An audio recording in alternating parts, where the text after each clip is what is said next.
Hello everyone, welcome to the online Adhyayan channel. तो आज हम लोग पढ़ेंगे क्लास 4 सोशल स्टडीज़ का chapter number 11 agriculture and live stock.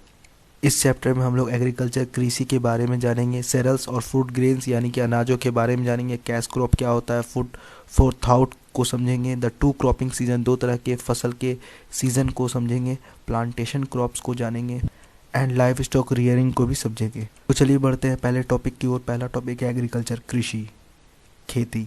जैसा कि आपको पता है हमारे देश में मुख्य जो पेशा है, मुख्य जो व्यवसाय है, मुख्य जो ऑक्यूपेशन है वो क्या है? एग्रीकल्चर है, कृषि है, खेती है। भारत में 3 लोगों में से 2 लोगों से ज़्यादा जो है वो खेती किया करते हैं भारत में, because it is one of the most important forms of livelihood, क्योंकि ये जीविका चलाने के एक तरीकों में से एक है। भारत में नए नए टेक्नोलॉजियों का प्रयोग करके, नए नए एडवांस टेक्नोलॉजी का प्रयोग करके और अच्छे गुड इरिगेशन सिस्टम यानी कि सिंचाई के तरीकों की मदद से यहाँ के किसान जो है साल भर क्या करते हैं, फसल को उगाते हैं। जैसा कि आप यहाँ पर एक पिक्चर देख सकते हैं, फार्मिंग का एक पिक्चर है जिसमें 3 ट्रैक्टर जो है एक खेत को जोतने का काम कर रहे हैं। अब जो टेक्नोलॉजी यूज़ किया जा रहा है वो टेक्नोलॉजी इतना अच्छा है कि जिस वजह से जो फसल है वो साल भर अच्छे होते हैं, अच्छा खासा प्रोडक्शन होता है। चलिए अब जान 2 क्रॉपिंग सीजन के बारे में, द 2 क्रॉपिंग सीजन्स। पहला खरीफ और दूसरा रबी सीजन।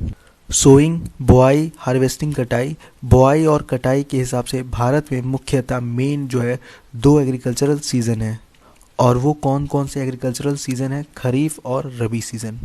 एंड बात अगर खरीफ सीजन की जाए तो खरीफ सीजन जो है ये कब स्टार्ट होता है? जून के पहले सप्ताह से, जून के फर्स्ट वीक से खरीफ सीजन जो है ये स्टार्ट हो जाता है।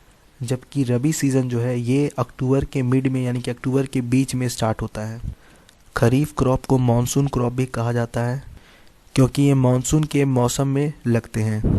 और मेन खरीफ क्रॉप जो है वो कौन कौन से हैं? राइस है, पल्सेस है, मेज़ है, ग्राउंडनट है, जोर है और कॉटन है। Now the next one is rabi crops. Rabi crop को विंटर क्रॉप्स भी कहा जाता है।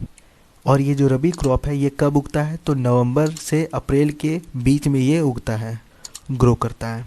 एंड रबी क्रॉप्स कौन कौन से होते हैं? वीट, बार्ली, मस्टर्ड और ग्राम। वीट गेहूं, बार्ली, जौ, मस्टर्ड सरसों, ग्राम चना, ये सभी क्या है? रबी क्रॉप्स है। नेक्स्ट टॉपिक है सेरेल्स और फूड ग्रेन्स, अनाजों के बारे। भारत में जो मुख्य अनाज उगाए जाते हैं वो है राइस, चावल, वीट, गेहूं, मेज, मक्का, मिलेट्स, बाजरा। चावल जो है भारत के किन किन हिस्सों में उगाए जाते हैं? तो वो है असम, वेस्ट बंगाल, आंध्र प्रदेश, बिहार, झारखंड, उड़ीसा, तमिलनाडु, जम्मू एंड कश्मीर, पंजाब, केरला और महाराष्ट्र। क्योंकि राइस जो है मोस्ट इम्पॉर्टेंट फूड क्रॉप है इंडिया का, भारत का सबसे मुख्य फसल में आता है राइस। एंड वीट जो है भारत के पंजाब, हरियाणा, उत्तर प्रदेश, मध्य प्रदेश और महाराष्ट्र में उगाए जाते हैं। मिलेट्स, बाजरा। मिलेट्स जैसे कि जौर, बाजरा, रागी, ये सभी बहुत ज़्यादा प्रचुर मात्रा में उगाए जाते हैं कर्नाटक, आंध्र प्रदेश, गुजरात, मध्य प्रदेश और राजस्थान में। एंड भारत जो है दुनिया में सबसे ज़्यादा बाजरा उगाने वाला देश है, world's highest producer of millets. Next है पल्सेस। यहाँ पर किस तरह के दाल जो है वो पाए जाते हैं? जैसे मूंग, मसूर, अरहर और ग्राम, चना दाल। एंड ये सब जो पल्सेस है, ये सब जो दालें हैं, इनमें बहुत ज़्यादा मात्रा में प्रोटीन पाया जाता है। Bulk of protein are found in them. और भारत की किस राज्य में सबसे ज़्यादा प्रोडक्शन होता है दाल का? तो वो है मध्य प्रदेश। एंड क्या आपको पता है पल्सेस यानी कि दाल एक एडिबल सीड्स है? Do you know? क्या आपको पता है दाल जो है एक एडिबल सीड्स है लेग्यूमिनस प्लांट का? लेग्यूमिनस प्लांट, फलीदार पौधा, फलीदार पौधे के जो दलहन जो है ये एडिबल सीड्स है, खाने योग्य बीज होते हैं। नेक्स्ट है शुगर केन, गन्ना।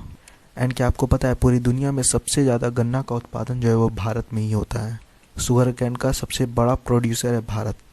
और शुगर कैन से क्या क्या बनाए जाते हैं? तो जैगरी, गुड़ और शुगर। एंड भारत के किन राज्यों में शुगर कैन, गन्ना का प्रोडक्शन होता है? तो वो है महाराष्ट्र, उत्तर प्रदेश, बिहार, मध्य प्रदेश, तमिलनाडु, पंजाब, आंध्र प्रदेश और कर्नाटक। अब बढ़ते हैं कैश क्रॉप्स की ओर, नकदी फसल की ओर। कॉटन। कॉटन का इस्तेमाल कपड़े बनाने के लिए किया जाता है। एंड कॉटन की खेती कहाँ होती है, कहाँ पर कॉटन उगाए जाते हैं? तो वो है गुजरात, महाराष्ट्र, तमिलनाडु, मध्य प्रदेश और पंजाब। नेक्स्ट कैश क्रॉप है, नकदी फसल है, वो है jute. Jute is a fibre crop. Jute एक फाइबर क्रॉप है जिसे गोल्डन फाइबर भी कहा जाता है, जिसका इस्तेमाल बहुत सारी चीज़ों को बनाने के लिए किया जाता है, जैसे कारपेट जो नीचे बिछे हुए रहते हैं, मैट्स, चटाई, बैग्स, रोप्स, रस्सी, गनी, सैक्स, गनी सैक्स का मतलब होता है बोरे, बोरे बनाने के लिए भी किया जाता है। एंड भारत में सबसे बड़ा प्रोड्यूसर कौन है जूट का, तो वह है West Bengal. And West Bengal के बाद भारत के किन राज्यों में उगाया जाता है जूट, तो वह है बिहार, उड़ीसा और असम। नेक्स्ट कैश क्रॉप है टी। एंड क्या आपको पता है भारत जो है दुनिया में सबसे बड़ा चाय का उत्पादक है, चाय के पत्ती का उत्पादक है। India is one of the world's largest producer of tea. And ये जो चाय के बागान है ये कहाँ पर पाए जाते हैं, ट्रॉपिकल क्लाइमेट में होते हैं, नीलगिरी पहाड़ियों की तरफ जो साउथ में है, जैसे असम और वेस्ट बंगाल के हिस्सों में। हर वैरायटी का अपना अपना एक फ्लेवर है, अपना अपना एक स्वाद है। और दार्जिलिंग टी जो है, जो वेस्ट बंगाल के नॉर्दर्न वाले हिस्से में उगते हैं, जो पूरी दुनिया में वर्ल्ड फेमस है, पूरी दुनिया में फेमस है। आप यहाँ पर एक पिक्चर देख सकते हैं, टी प्लांटेशन जो है यहाँ पर हो रहा है। Assam T and Darjeeling T के बारे में आप लोग बहुत जानते भी होंगे। Now the next cash crop is coffee. Coffee जो है भारत के साउदर्न स्टेट्स में उगाया जाता है, जैसे कर्नाटका, केरला और Tamil Nadu. And it is also grown in the region of seven sister, और ये सेवन सिस्टर वाले रीजन में भी उगाया जाता है। कई वैरायटी के कॉफ़ी जो है वो उगाए जाते हैं, जैसे अरेबिका और रोबस्टा। एंड इंडियन कॉफ़ी को पूरी दुनिया में फाइनेस्ट टेस्ट कहा जाता है, यानी कि बहुत ही अच्छा स्वाद होता है इंडियन कॉफ़ी का। अब देखते हैं प्लांटेशन क्रॉप्स को। रबर जो है वो हॉट एंड वेट क्लाइमेट में उगाए जाते हैं, गर्म और आर्द्र क्लाइमेट में जलवायु में उगाए जाते हैं। रबर का इस्तेमाल गाड़ियों के ट्यूब्स और टायर बनाने में किया जाता है। और भारत के किन राज्यों में ये प्लांट जो है वो पाए जाते हैं, वो है केरला, कर्नाटका और तमिलनाडु। आप यहाँ देख सकते हैं कैसे रबर प्लांट से रबर को निकाला जा रहा है काट करके, ठीक है। इस तरह से ये इकट्ठा होते हैं, इसका उपयोग ट्यूब और टायर बनाने में किया जाता है। एंड ये जो रबर प्लांटेशन है ये केरला का ये पिक्चर है। स्पाइसेस, मसाला, स्पाइसेस जैसे कि पीपर, काली मिर्च, चिलीज़, मिर्च, क्लोव, लौंग, जिंजर आदि, कार्डमम, इलायची, ये सभी मसाले के भाग हैं। ये जो है और ये सब मसाले जो है कहाँ पर उगते हैं, तो केरला और कर्नाटका में।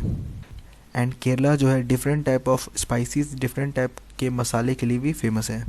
नेक्स्ट टॉपिक है फूड फॉर थॉट। भोजन पर विचार करते हैं। Indian agriculture face a lot of problems. Bharat में खेती के दौरान कई सारी समस्याएं जो है वो उत्पन्न होती है। उनमें से कुछ समस्याएं हैं इरेटिक मॉनसून, यानी कि अनियमित वर्षा। खराब मौसम की वजह से कभी कभी फसल जो है वो बर्बाद हो जाते हैं।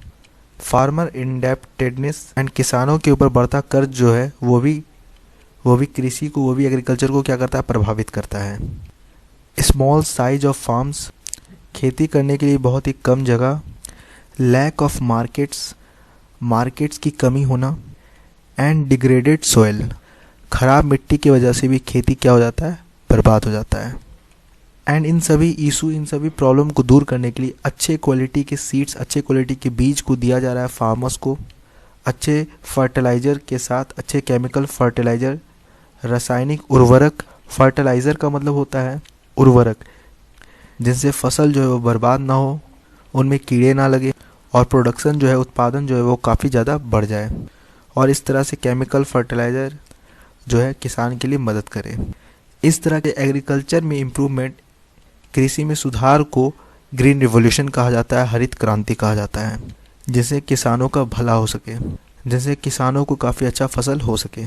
ग्रीन रिवॉल्यूशन, हरित क्रांति के तहत गवर्नमेंट, सरकार जो अच्छे क्वालिटी के सीड्स, अच्छे क्वालिटी के बीज जो है किसानों को मुहैया करवाती है, और अच्छे फार्मिंग मशीन, किसानों के लिए अच्छे एडवांस टेक्नोलॉजी वाले मशीन और बहुत अच्छे फर्टिलाइज़र, उर्वरक भी मुहैया करवाती है किसानों के लिए इस ग्रीन रिवॉल्यूशन के तहत, ताकि किसान जो है बहुत अच्छे क्वालिटी में अपने फसल को और बहुत ज़्यादा मात्रा में अपने फसल को उगा सके। There was a huge increase in wheat production in India in the 1970s due to the green revolution. और हरित क्रांति की वजह से 1970 में बहुत ज़्यादा मात्रा में वीट का प्रोडक्शन हुआ है, गेहूं का उत्पादन हुआ है भारत में, ड्यू टू ग्रीन रिवॉल्यूशन, हरित क्रांति की वजह से। India became self sufficient in the production of food grains. And इसके बाद अनाज के उत्पादन में भारत जो है खुद ही आत्मनिर्भर हो गया है। लाइव स्टॉक रियरिंग, पशुपालन के बारे में अब हम लोग समझते हैं। कैटल और livestock are domestic animals use for food, fibre and labour. मवेशियों का इस्तेमाल जो है भोजन के, लोग मवेशी को पालते हैं ताकि उनके भोजन के उत्पादन में उनकी सहायता करे। जैसे यहाँ पर आप देख सकते हैं किस तरह से एक बैल को आगे चलाया जा रहा है हल लगाकर, और खेत को जोता जा रहा है, oxen and bullocks help the farmer to plough the land and move the water wheel.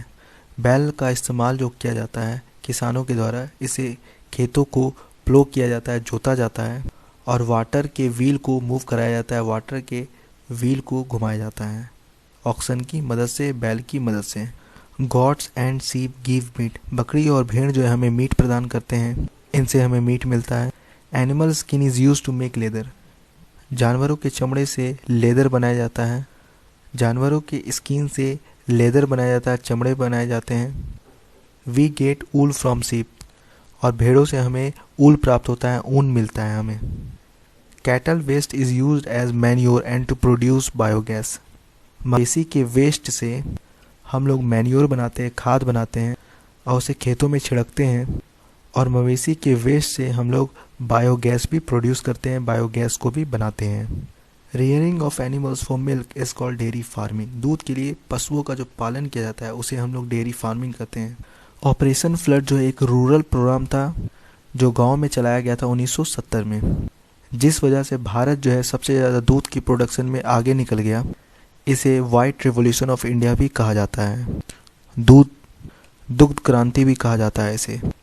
आज के डेट में भारत जो है दूसरा सबसे ज़्यादा दूध का प्रोडक्शन करने वाला कंट्री बन गया है यूएसए के बाद। इट मीन्स कि यूएसए जो है पहले नंबर पे आता है और भारत जो है दूसरे नंबर पे आता है दूध के प्रोडक्शन में, दूध के उत्पादन में। डू यू नो, क्या आपको पता है कि भारत जो है 900 लाख यानी कि 900 लाख टन्स जो है मिल्क जो है हर साल प्रोड्यूस करता है, उत्पादन करता है। एंड आपके लिए एक एक्टिविटी जिसके आंसर को आप लोग को कमेंट बॉक्स में बताना है। Make a list of major crops grown in your state. आपके राज्य में कौन कौन से फसल उगते हैं उनके बारे में आप लोग लिस्ट को कमेंट बॉक्स में ज़रूर बताएं। एंड ये वीडियो कैसा लगा इसे आप लोग कमेंट बॉक्स में बताएं और इस वीडियो को लाइक करें, इस वीडियो को अपने दोस्तों के बीच शेयर करें। अभी तक आप लोगों ने ऑनलाइन अध्ययन चैनल को सब्सक्राइब नहीं किया तो सब्सक्राइब कर ले। सब्सक्राइब के बगल में एक बेल आइकन होगा, उसे ज़रूर आप लोग प्रेस करें ताकि आपको नोटिफिकेशन जो है वो टाइम पर मिलता रहे। एंड इस चैप्टर से रिलेटेड सारे ऑब्जेक्टिव्स एंड क्वेश्चन आंसर को हम लोग करेंगे नेक्स्ट पार्ट के नेक्स्ट वीडियो में। Till then good bye.